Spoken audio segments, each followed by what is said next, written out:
The power of prayer. Philippians 4:6-7. Minsan, sa sobrang dami ng iniisip natin, mga problema, pangamba, at kung ano pa, nakakalimutan nating magdasal. Ang unang instinct natin ay maghanap ng solusyon gamit ang sariling lakas. Pero sa Philippians 4:6-7, pinaaalalahanan tayo na hindi dapat tayo mabahala. Huwag kayong mabalisa tungkol sa anumang bagay.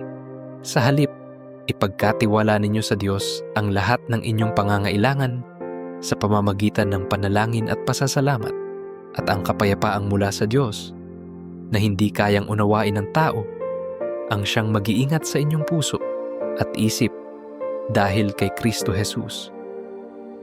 Grabe ang kapangyarihan ng panalangin. Hindi lang ito paraan para humingi ng tulong kay Lord, kundi isang paraan din para maranasan ang kapayapaan na hindi kayang ibigay ng mundo. Sa tuwing nagdarasal tayo, hindi lang tayo naglalabas ng saloobin natin. Tinuturuan din tayo ng Diyos na magtiwala sa Kanya. Si Jesus mismo ay laging nananalangin sa Ama. Kahit alam niyang malapit na siyang ipako sa krus, hindi siya natakot.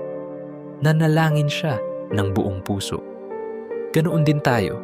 Kahit gaano kalalim ang pinagdadaanan natin, huwag nating kakalimutan na ang unang hakbang ay palaging panalangin. Ngayong araw, ano ang bumabagabag sa iyo? Ipagkatiwala mo kay Lord. Magtiwala ka na kumikilos siya kahit hindi mo pa nakikita ang sagot. Manalangin tayo, kapatid. Panginoon, salamat dahil hindi ko kailangang dalhin ang bigat ng mundo mag-isa.